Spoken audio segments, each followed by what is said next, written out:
Seorang raja memiliki banyak gajah dalam tentara perangnya. Ada seekor gajah yang sangat kuat, sangat patuh, dan sangat terampil, serta memiliki keterampilan perang terbaik. Dalam banyak pertempuran, dia dikirim ke medan perang, tidak pernah kembali kecuali dalam kemenangan. Dia adalah gajah kesayangan sang raja dari ratusan bahkan dari ribuan gajah lainnya. Sang gajah selalu berperang bersama sang raja, penguasa di wilayah barat tersebut. Waktu berjalan terus dan sang gajah semakin tua, sehingga baginda raja tidak lagi mengirimkannya ke medan perang. Tetapi gajah tersebut tetap menjadi bagian dari tim sang raja. Karena setiap saat ketika sang raja melihat gajah tersebut, dia menjadi senang, menjadi bahagia. Sang gajah tetap mendapatkan perhatian serta fasilitas utama dari sang raja. Suatu hari, sang gajah berjalan menuju tepi danau untuk minum. Ketika dekat bibir danau, sang gajah kakinya terjebak di lumpur di tepi danau. Setiap gerakannya bukan membawanya naik, namun semakin tenggelam perlahan.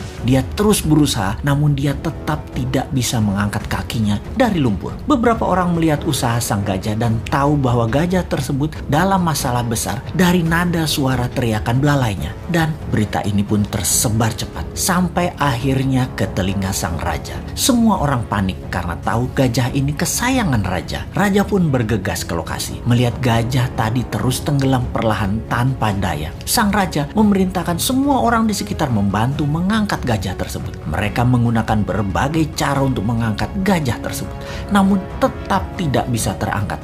Ini bukan makhluk kecil, ini gajah yang besar. Dalam kegelisahan dan kepanikan raja serta orang sekitarnya, datanglah mantan Perdana Menteri penasehat sang raja dulu. Dia memahami situasi saat itu. Dia menatap sang gajah, kemudian menatap sang raja sambil mengatakan, "Baginda, mainkan genderang perang segera saat ini di sekitar danau. Mainkan dengan keras dan semangat." Raja pun terkejut dengan saran itu, namun dia perintahkan hal itu untuk dilaksanakan. Tak lama kemudian, genderang perang dimainkan, memainkan musik perang. Ajaib, mata sang gajah tua tadi berubah menajam. Tubuhnya mulai bergerak-gerak. Ada perubahan dari perilaku sang gajah kemudian. Sang gajah perlahan mulai bangkit dan tanpa bantuan siapapun, sang gajah perlahan menarik dirinya melawan sedotan lumpur dan bergerak naik serta kemudian berdiri. Semua orang terkejut, tak terkecuali sang raja. Ternyata bukan karena kekurangan atau kelemahan kemampuan fisik yang terjadi pada gajah tersebut.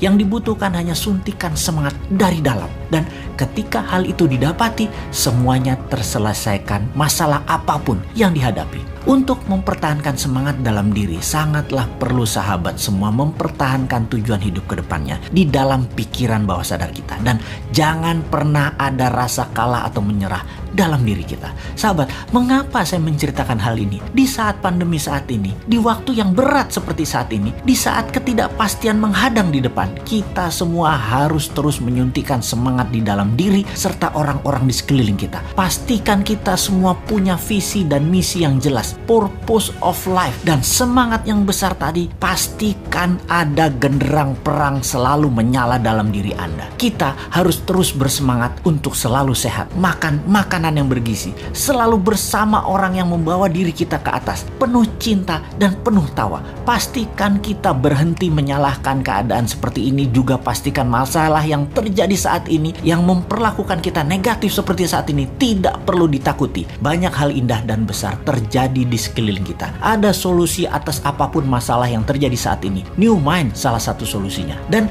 tak lupa, selalulah bersyukur atas apapun yang kita terima, bersyukur atas apa yang terlepas, dan bersyukur atas apa yang akan kita peroleh.